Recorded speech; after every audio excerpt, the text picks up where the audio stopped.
अस्सलाम वालेकुम स्टूडेंट्स। जैसा कि आप सबको पता है कि आप लोगों की कुछ वेकेशंस हैं। उन वेकेशंस के दौरान अब हम टाइम तो वेस्ट नहीं कर सकते।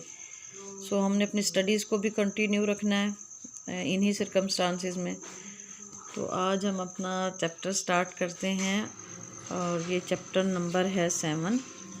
We have already read 6 chapters in the class and today we are starting chapter number 7। A dengue patient visits a doctor. एक डेंगी का मरीज़ डॉक्टर से मिलने के लिए जाता है। अली, गुड मॉर्निंग डॉक्टर साहब। गुड मॉर्निंग डॉक्टर साहब, या सुबह का सलाम डॉक्टर साहब। डॉक्टर, वेलकम, खुशामदीद। Yes, what are you suffering from.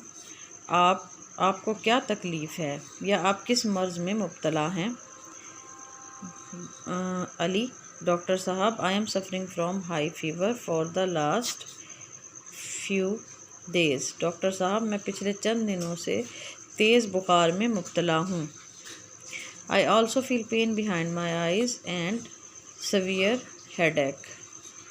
मुझे आँखों के पीछे दर्द महसूस होता है और सर में भी शदीद दर्द है।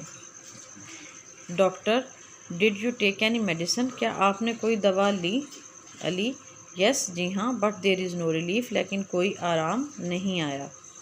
Doctor, I will check you. मैं आपका मुआयना करूँगा। Please sit down. बराए मेहरबानी बैठ जाएं।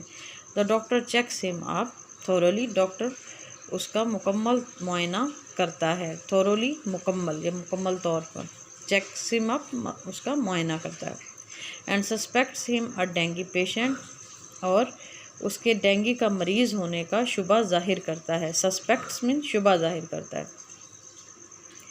As you know dengue fever has spread in the area. जैसा कि आप जानते हैं कि डेंगी का बुखार इस इलाके में फैल चुका है।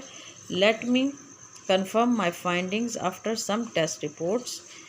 कुछ टेस्ट की रिपोर्टों के बाद मुझे अपनी तशख़ीस की यकीन दहानी करने दें। कन्फर्म मतलब यकीन दहानी करना, फाइंडिंग्स तशख़ीस। टेस्ट रिपोर्ट्स टेस्ट की रिपोर्टें। अली, डॉक्टर साहब, what is dinghy fever. Doctor साहब, डेंगी बुखार क्या है। Doctor, it is an infectious disease. ये एक वबाई मर्ज़ है। इन्फेक्शस वबाई, स्प्रेड बाय मस्कीटोज़, जो कि मच्छरों के ज़रिए फैलता है। ये एक वबाई मर्ज़ है जो कि मच्छरों के ज़रिए फैलता है। The symptoms are high fever, headache, pain behind the eyes, aching of muscles and joints. इसकी अलामात तेज़ बुखार, सर में दर्द, आँखों के पीछे दर्द और पट्ठों और जोड़ों का दर्द है। सिम्टम्स का मतलब होता है अलामात। It is also known as breakbone fever. ये हड्डी तोड़ बुखार भी कहलाता है। It usually spreads during and after the rainy season. ये आम तौर पर बारिश के मौसम के दौरान या बाद में फैलता है। स्प्रेड्स फैलता है यूजुअली आम तौर पर। अब हम इसके कुछ डिफ़िकल्ट वर्ड्स देख लेते हैं।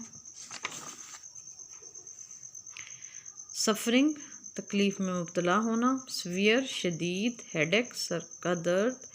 रिलीफ, आराम। थोरोली, मुकम्मल तौर पर। सस्पेक्ट, शुबा ज़ाहिर करना। फाइंडिंग्स, तशख़ीस। इन्फेक्शस, वबाई। सिम्टम्स, अलामात। और रिकवर, सेहतयाब होना।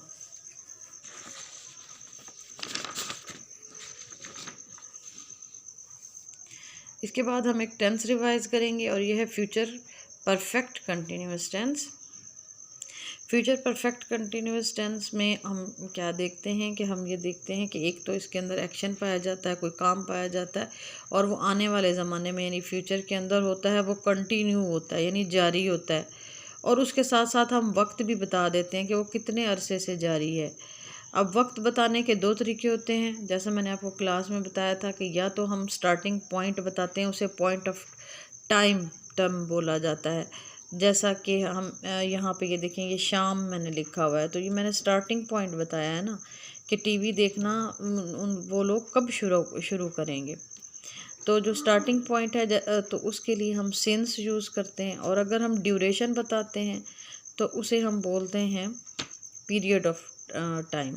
तो जो पीरियड होता है तो पीरियड के अंदर हम लोग दौरानियाँ बताते हैं, लेकिन स्टार्टिंग पॉइंट नहीं बताते, यानी पॉइंट ऑफ टाइम नहीं बताते, बल्कि पीरियड बताते हैं कि कितना अरसा हो गया इस काम की कंटिन्यूटी को, इसको जारी हुए हुए।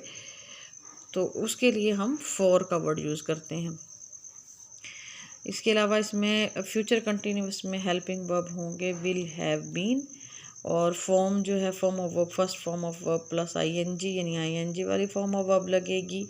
और फिर उसके साथ मैंने आपको बताया कि एंड में वक्त बताने से पहले फॉर या सिंस लगेगा। वो 2 साल से क्रिकेट खेल रहा होगा।